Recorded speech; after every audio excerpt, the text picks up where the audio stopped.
आणि मग महाराष्ट्र एकसंघ राहू नये याच्यासाठी मग जातीची विष पसरवले जातात, जातीचं विष. ते जरांगे पाटील ज्यावेळेला उपोषणाला बसले होते, मी गेलो होतो तिकडे, त्यांच्या समोर सांगितलं हे होणार नाही.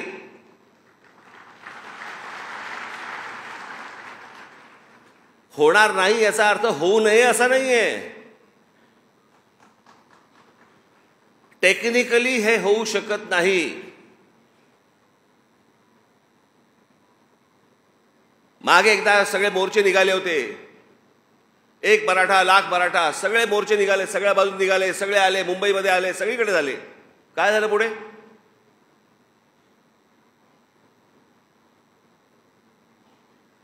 महाराष्ट्रामधल्या माझ्या मराठा बांधवांना, भगिनींना माझी हीच विनंती आहे, यांच्या भूलतापांना बळी पडू नका. जी गोष्ट घडू शकत नाही, होऊ शकत नाही, याची हे आश्वासन देत आहेत. आज विषय आहे मुलांच्या नोकऱ्यांचा, मुलांच्या शिक्षणाचा. महाराष्ट्रासारखं प्रगत राज्य शिक्षण देऊ शकत नाही, नोकऱ्या देऊ शकत नाही. बाहेरच्या राज्यांमधली लोक आम्ही पोसायची आणि आमच्याकडचे लोक आंदोलन करणार.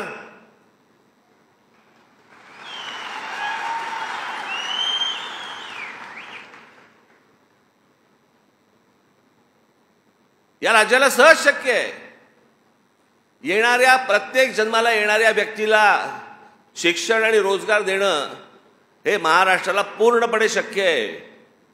पण महाराष्ट्र तुम्ही एकत्र राहताच कामा नये, तुम्ही मराठी म्हणून एकत्र असताच कामा नये.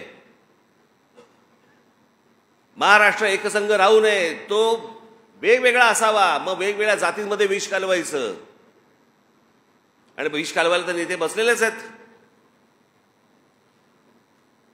मग मराठ्यांचं झाल्यावरती ओबीसी उभे राहणार, ओबीसी उभे राहिल्यावर अजून कोणी उभे राहणार. आमच्याकडे महापुरुषांचा वाटप तर झालेलाच आहे.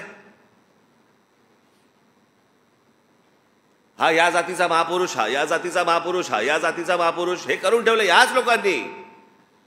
तुमची जेवढी मतं विभागली जातील तेवढी यांच्या फायद्याची आहेत. तुम्ही एकत्र महाराष्ट्राचे मराठी म्हणून जर समजा एकत्र आलात, हे यांना नकोय, या देशालाच नकोय. हे तुमच्यामध्ये विष कालवण्याचे धंदे जे सगळ्या सध्या सुरू आहेत ना, हे बाबांनो ओळखा. हा फक्त महाराष्ट्रामधल्या मराठा समाजाचा विषय नाहीये, हा प्रत्येक राज्यांमधल्या त्या तिकडच्या समाजाचा विषय आहे. एका जातीबद्दलचा विषय जर समजा उद्या कोर्टामध्ये गेला तर या देशातल्या प्रत्येक राज्यामधल्या जाती उभे राहतील आणि हा आरक्षणाचा विषय अख्ख्या देशभर पेटेल. जे होऊ शकत नाही, जे सुप्रीम कोर्टात होऊ शकत नाही, त्याच्यासाठी अधिवेशन घ्यावं लागेल लोकसभेचं. ते घेता येणार नाही जोपर्यंत निर्णय येणार नाही तोपर्यंत. काहीतरी वकिलांशी बोलून बघा, मी खोटं नाही सांगत आहे.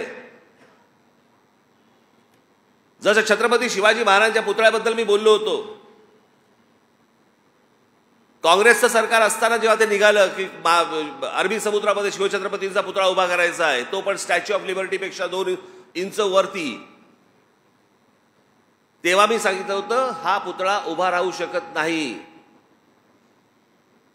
जिथे स्टॅच्यू ऑफ लिबर्टी उभं आहे ते एका आयलंडवरती उभं आहे, दगडी आयलंडवरती, जे खाली जात नाही.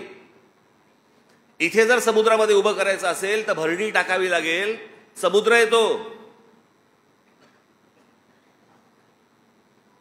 आणि अशा प्रकारची भरणी टाकून जर समजा अशा प्रकारचं स्मारक करायचं असेल, आज या क्षणाला त्याला किमान 25 ते 30 हजार कोटी रुपये लागतील कमीत कमी.